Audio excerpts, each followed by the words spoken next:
Bagaimana hukumnya pejabat yang selalu menang sendiri dan selalu menyalahkan anak buahnya? Ini bukan pertanyaan, ini balas dendam. Ini sakit hati dia. Kemana caranya biar supaya Ustaz Somad menghantam pemimpin dunia itu? Buat lu pertanyaan. Itu pula masalahnya. Dia bertanya sama Ustaz yang paham pula kan.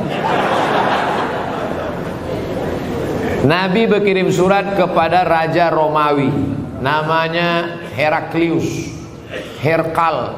Apa kata Nabi? Aslim taslam. Kalau kau masuk Islam, kau selamat. Falaka ajrani, kau dapat 2 pahala. Kalau engkau baik, rakyatmu semuanya selamat dan kau dapat 2 pahala. Itulah enaknya jadi pemimpin. Karena kalau dia baik, rakyatnya baik, dia dapat 2 pahala. Tapi kalau kau tidak baik, falaka dzambul arisiyin, semua dosa anak-anak buahmu kau ikut menanggungnya. Oleh sebab itu maka yang paling pertama dapat naungan di akhirat nanti, sab'atun yuzilluhumullah, 7 golongan dapat naungan Allah. Saat itu naungan tak ada, panas terik, tak ada atap. Di antara yang dapat naungan yang pertama bukan ustaz, yang pertama bukan ulama, yang pertama al-imamul adil, pemimpin yang adil. Tapi negara kita negara demokrasi. Kalau ada pemimpin-pemimpin kita yang zalim, yang menyalahkan orang, kita bisa lapor ke atas. Ada laporan, bapak-bapak pegawai kepala dinas lapor ke Pak Wali Kota. Pak Wali Kota ada laporan ke atas, ada atasan, ada BPK, ada Inspektorat Jenderal, ada macam. Bapak-bapak polisi, tentara lapor ke Propam, ada atasan yang bisa kita laporkan. Kalau takut kirim surat kaleng. Jangan fitnah. In ja'akum fasiqun binaba'in, kalau datang orang bawa berita palsu, fatabayyanu, klarifikasi. Nah, salah tak selesai dengan ditulis di wall Facebook, tapi harus diselesaikan. Wa amruhum syura bainahum, diselesaikan dengan musyawarah. Seorang laki-laki pakai emas dalam solatnya, apakah solatnya sah? Emas itu bukan babi, kecuali dia membawa rantai babi, baru Arab. Emas tidak.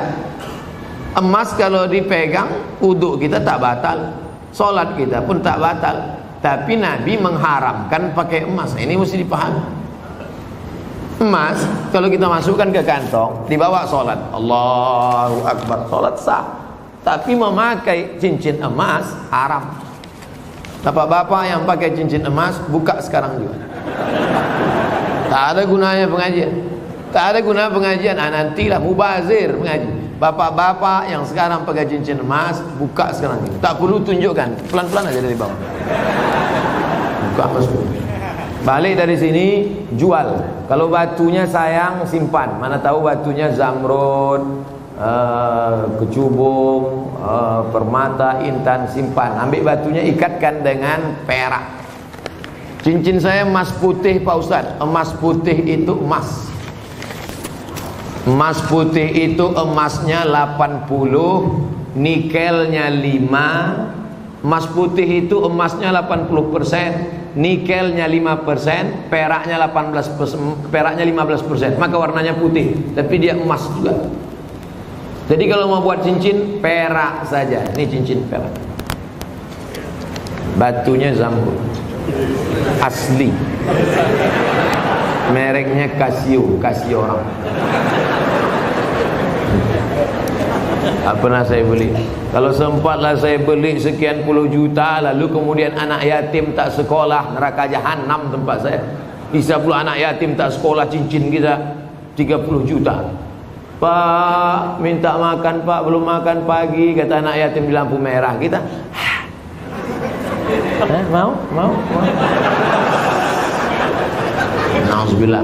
Oleh sebab itu maka yang punya cincin emas, wahai Imam Syafi'i, kenapa laki-laki Islam tak boleh pakai cincin emas? Apa kata Imam Syafi'i? Robek hati orang miskin menengok cincin emas. Aku makan pun payah, kau sampai hatilah pula pakai cincin emas. Matilah kau cepat, kata dia. hancur hati dia. Itu alasan ulama dulu. Tapi rupanya sekarang setelah ditemukan emas itu ada molekul-molekul kecil masuk ke dalam pori-pori, masuk ke dalam darah, masuk ke dalam jantung, menyebabkan penyakit Alzheimer, penyakit tua sebelum masanya, penyakit lemah, tak bertenaga. Banyak orang barat yang sudah kena, pokoknya emas. Lalu kami yang perempuan, Pak Ustaz, yang perempuan dia masuk ke dalam, keluar lagi melalui darah menstruasi haid. Makanya kalau ada bapak yang haid, pakailah.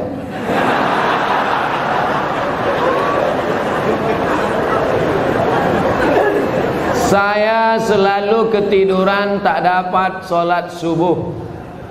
Orang yang tak sholat subuh karena ketiduran, ada hadisnya. Man nama, siapa yang tidur, walam yusalli, sampai tak sembahyang subuh, balas syaitanu fi uzuni, setan kencing di telinganya. Yang tadi tak sembahyang subuh, itu tertulis di sini, toilet setan. Makanya ceramah ini harus terus diamalkan. Balik dari sini, pergi ke toko jam di Tanjung Pinang, cari dia. Mbak, apa jam yang paling mantap di sini? Nah, ini satu. Tanya dia, ada tak jam yang bisa menyipak? Asal jam 5 menyipak dia, kalau pang. Sampai bangun subuh.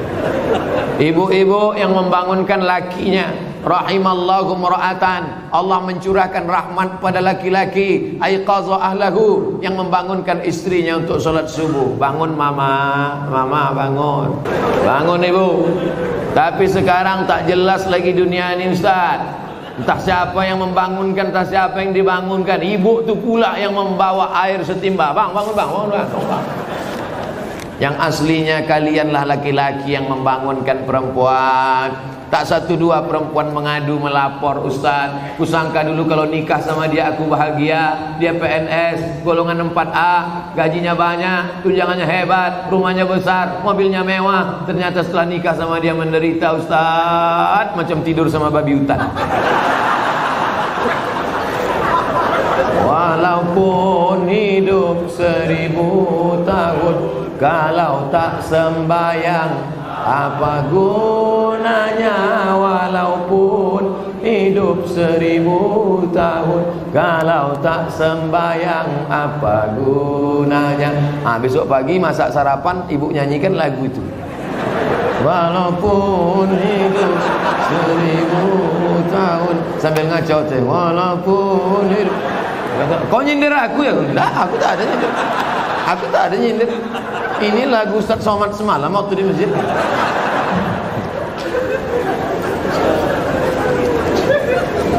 Ustaz, apa sah laki-laki sholat di rumah tapi tak di masjid? Laki-laki sholat di rumah, laki-laki solehah. Laki-laki sholat di masjid. Ini masjid kota Tanjung Pinang dibangun tapi tidak sesuai lagi dengan kota. Tidak sempat lagi bisa dilebarkan. Parkir sudah sulit, masyarakat sudah tertampung lagi. Makanya mesti dibangun nanti di lokasi yang baru, masjid yang lebih besar lagi. Amin. Yang ini tetap ramai, yang sana tetap ramai. Tengoklah, tak muat lagi orang sholat. Orang Tanjung Pinang ini kaya-kaya, tiang masjidnya emas. Ilaha illallah. Luar biasa. Orang susah mencari emas. Laki-laki di Tanjung Pinang tak ada yang pakai emas, karena mereka mau menunjukkan kayanya bukan dengan cincinnya, tiang masjidnya emas. Hebatnya lagi di Tanjung Pinang, walaupun tiang masjidnya emas, tapi jendelanya tak pakai kosen. Menunjukkan apa? Aman. Tanjung Pinang aman, tak ada pencuri. Kadang-kadang kita masuk ke salah satu masjid, kotak infak dicor. Kotak infak pakai rantai besi, pakai gembok. Di sini aman. Coba tengok masjid, lampunya pula macam lampu Masjid Nabawi. Luar biasa, hebat. Entah emas tak kuningan.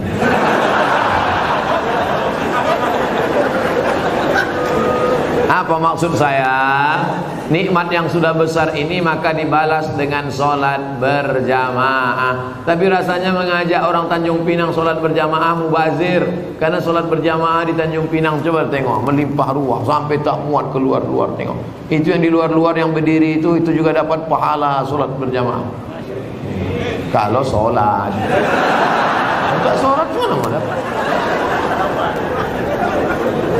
Layan tayanna, mereka yang tak datang ke masjid, jangan ulangi lagi. Yang sholat di kantor, yang sholat di rumah, yang sholat di kamar, jangan ulangi lagi, kata Nabi. Kalau kalian tetap sholat di rumah, la uharriqanna alaihim buyutahum, ku bakar rumah mereka.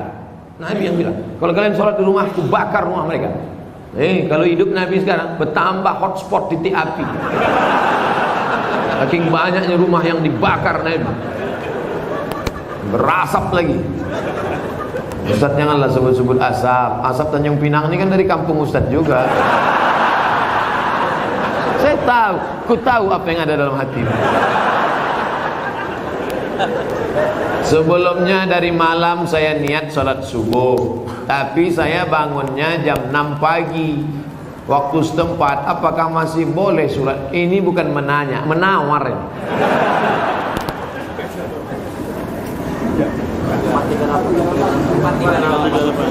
Subuh 438. Imsak subuh, zuhur, asar, maghrib, isya. Maghribnya jam. Kalau maghribnya jam 6 lewat 4, kalau maghribnya jam 6 lewat 4, kurangi 15 menit. Begitu cara mengukur isyraq. Boleh sholat sunat isyraq itu 15 menit lewat syuruk. Syuruk matahari terbit. Syuruk matahari terbit. Jadi kalau begitu, syuruk matahari terbit di Tanjung Pinang jam 5.50 tambah 15 menit baru boleh sholat sunat isyraq jam 6 lewat 5. Itu jam kita ini imsak ada tapi isyraq tak ada. Cara mudah untuk isyraq, tengok maghribnya. Jam berapa maghribnya, begitu boleh isyraq. Kalau maghribnya jam 6 lewat 4, maka boleh sholat sunat isyraq jam 6 subuh lewat 5. 15 menit sebelum itu subuh sudah habis. Maka di Tanjung Pinang untuk saat ini subuh sudah habis jam 5.50. Kawan dibangun jam 6. Ini kencing toilet setan juga. Oleh sebab itu jangan sampai tak sholat subuh. Bangun sholat subuh walaupun lambat jam 5.30. Ada waktu 20 menit lagi, jangan langsung sholat subuh, tapi qabliyah subuh. Karena qabliyah subuh khairum minad dunya wa ma fiha. Usolli sunnata subhi rak'ataini qabliyatan.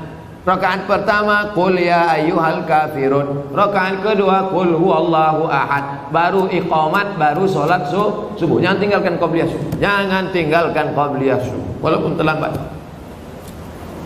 Apakah ambil zakat menunggu orang minta zakat atau mencari yang wajib zakat menerima zakat?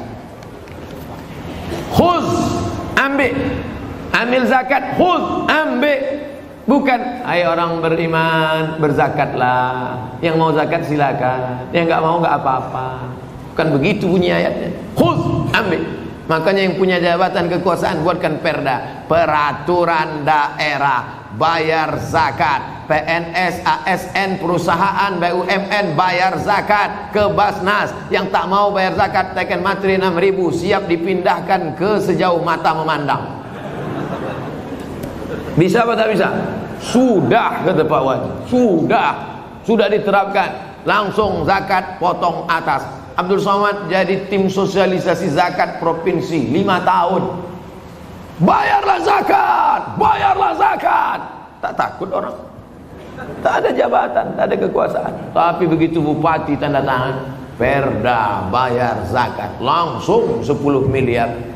Selama saya ceramah, yang paling besar zakatnya Aceh Barat, Meulabu, 15 miliar kabupaten. 15 M. Pas saya ceramah sana, saya tak tahu. Saya pun ceramah di kampung saya di Riau ada kabupaten 10 miliar. Mereka senyum-senyum. Pas makan, berapa tadi Ustaz? 10 saya bilang. Kami 15 kata. Dalam hati saya Abdul Somad akan datang kalau mau ceramah tanya dulu. Pastikan kita lebih besar. Maka saya ingat betul itu. Mau labuh itu 15 M dulu 4 tahun yang lalu. Sekarang lebih besar lagi. Bagaimana cara menegur khotib yang lupa rukun khutbah? Kasih tahu, Pak Khotib lupa rukun khutbah 5. Semua laki-laki di sini wajib bisa khutbah. Karena mana tahu nanti pergi ke pulau, kebetulan ditugaskan Pak Wali pergi ke pulau. Sampai di pulau ada sholat Jumat. Apa kata pengurus masjid? Hari ini Jumat tidak jadi karena nggak ada khotib. Karena khotib mencret. Karena khotib demam. Maka PNS yang datang tadi berdiri, saya bisa jadi khotib. 5 rukun khutbah. Naik ke atas mimbar, alhamdulillah wassalatu wassalamu ala rasulillah ya ayyuhalladzina amanu taqullah usikum wa nafsi bitaqwallah Allahumma firlil muslimina wal muslimat. Duduk. Habis itu tegak lagi, alhamdulillah Allahumma salli ala sayyidina Muhammad ya ayyuhalladzina amanu taqullah usikum wa nafsi bitaqwallah Allahumma firlil muslimina wal muslimat. Dah, omat. Rukun khutbah cuma 5. Alhamdulillah, solawat, ayat, wasiat takwa, doa. Alhamdulillah, solawat, ayat, wasiat takwa, doa. Selesai sholat, Bapak dari mana? PNS Tanjung Pinang. Kok pendek kali rukunnya? Aku masih syukur bisa, kau tak bisa lagi.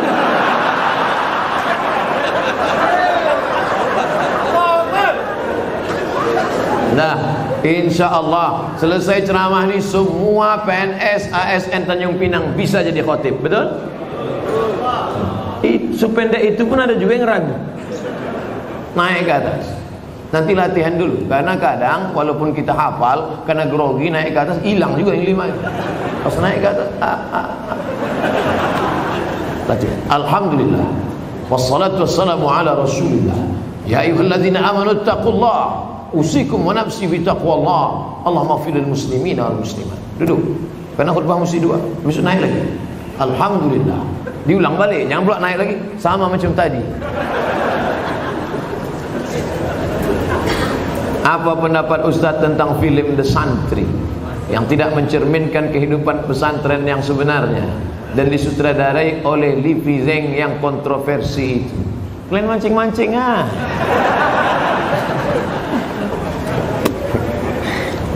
Udah banyak komentar udah. Ikuti aja yang udah ada tuh. Saya yang beban lama aja belum selesai lagi.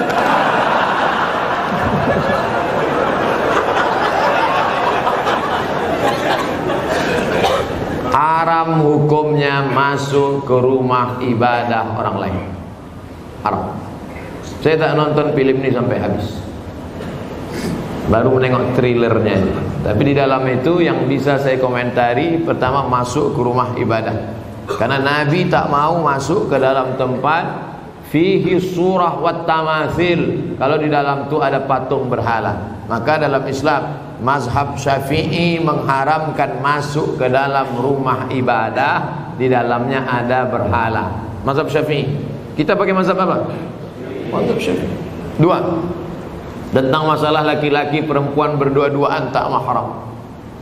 Anak-anak. La yakhluwanna rajulun ma'amra'atin illa ma'adhi mahramin. Oleh sebab itu maka kita jaga anak cucu kita dari perbuatan-perbuatan maksiat. Bahwa ada misi-misi sesuatu di balik ini semua, wallahu a'lam bishawab. Kita akan diminta tanggung jawab di hadapan Allah Subhanahu wa taala. Islam tak perlu diajari bagaimana berinteraksi sosial dengan saudara kita non muslim.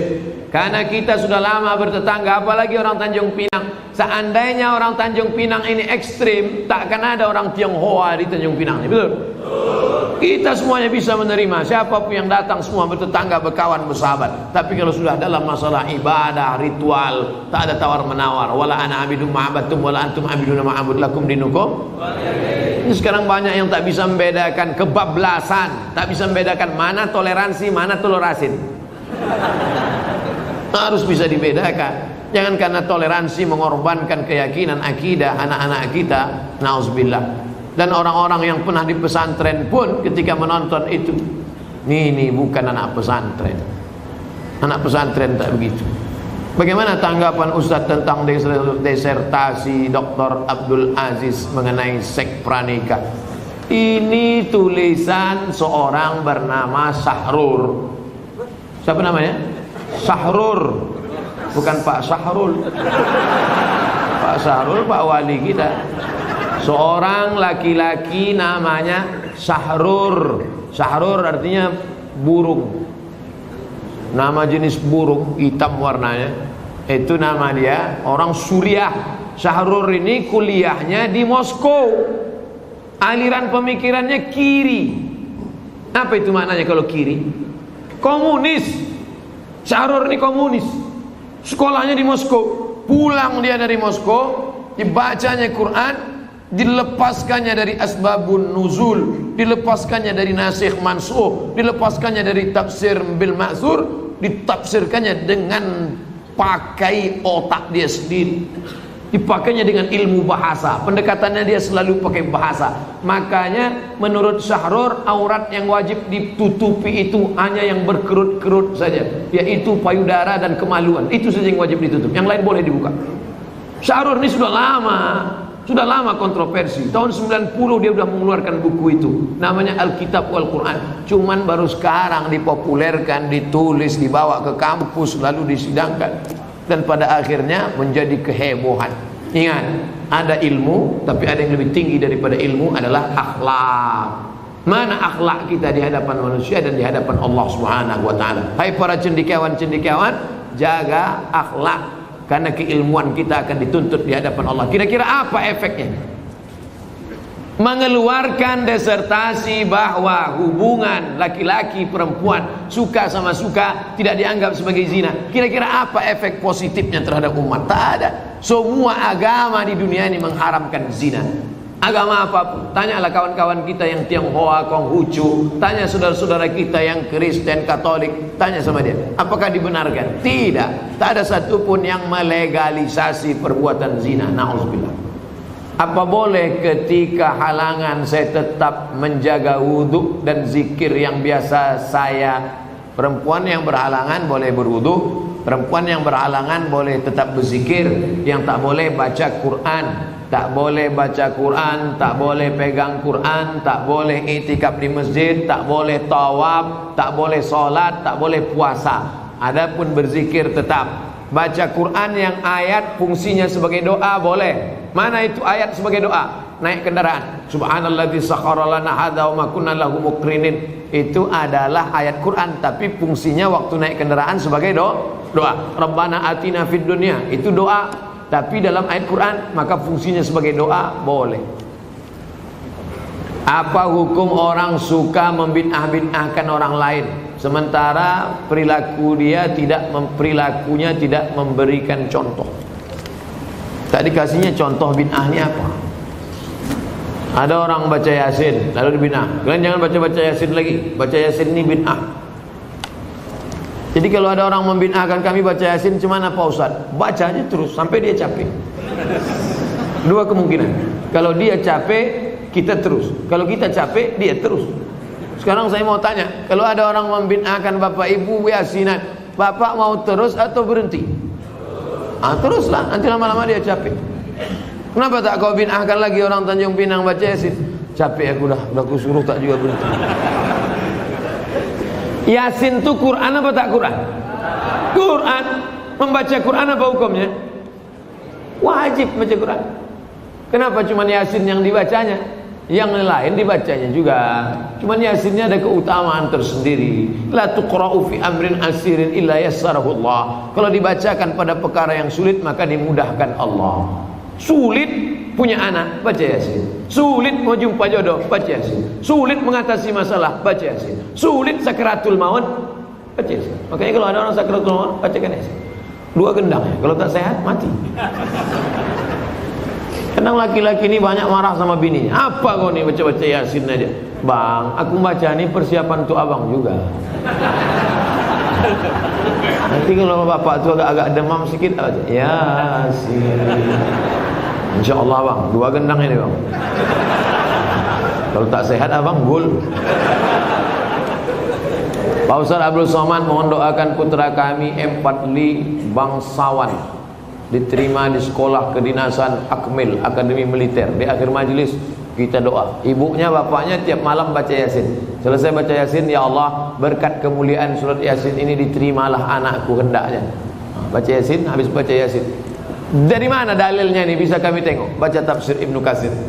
La muqaddimah surat Yasin, tafsir Ibnu Katsir, la tuqra'u fi amrin asirin illa yassarahullah. Kalau dibacakan pada perkara yang sulit, susah, dimudahkan Allah.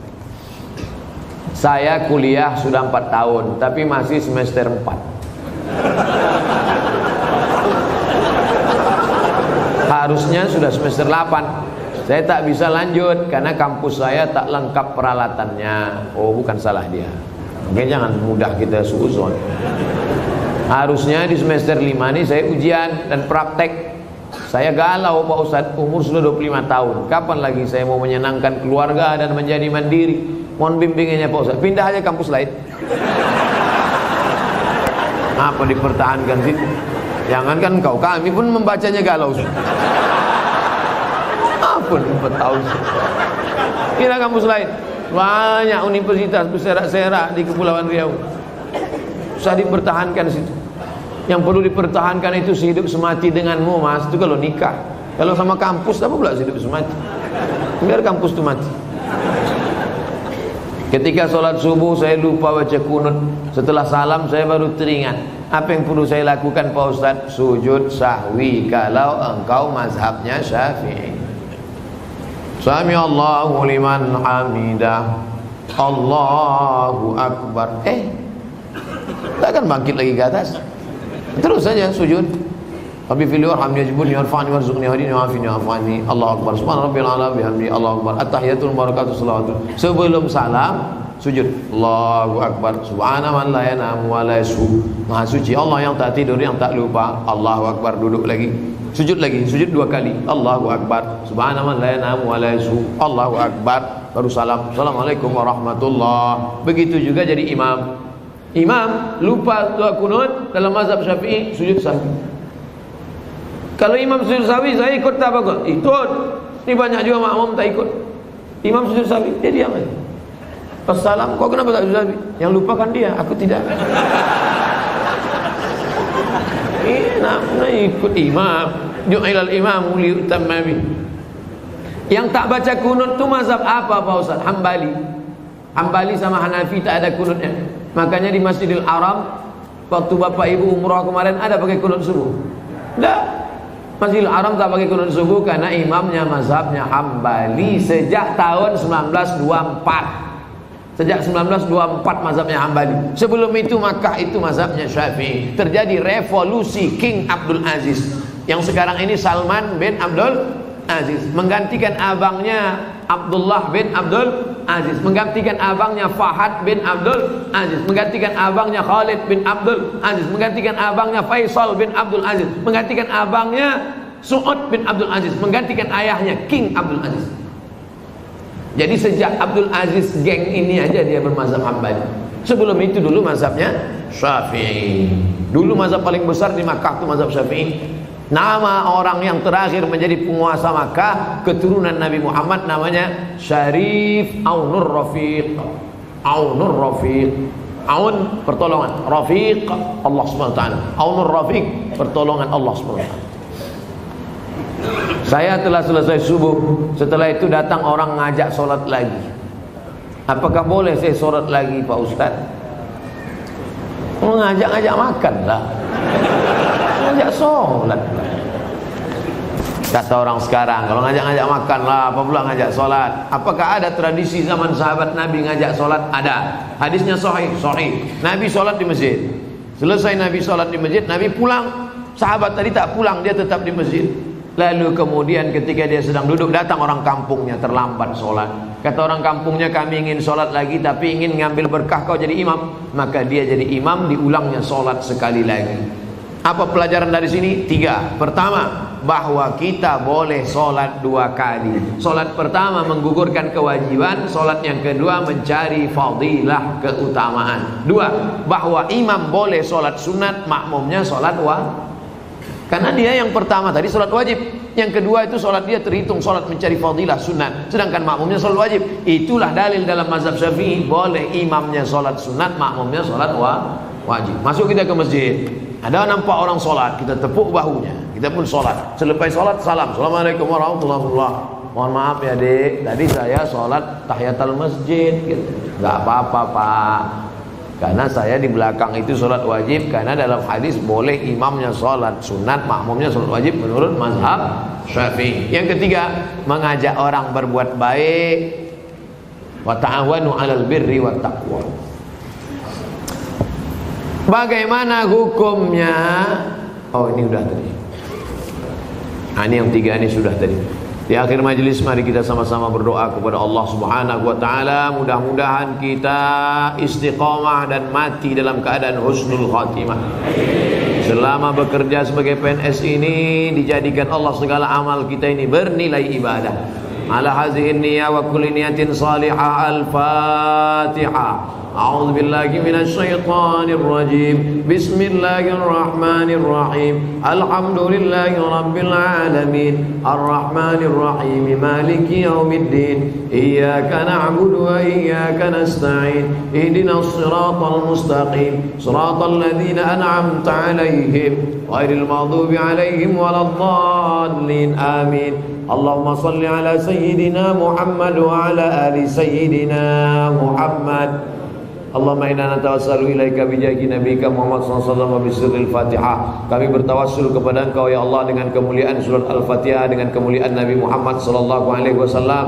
Antaj'al hadzal balada baladan aminan mutmainnan ya'ti rizquhu min kulli makan. Jadikan Tanjung Pinang negeri yang aman, damai, terbuka pintu rezeki dari laut dan daratan ya Allah.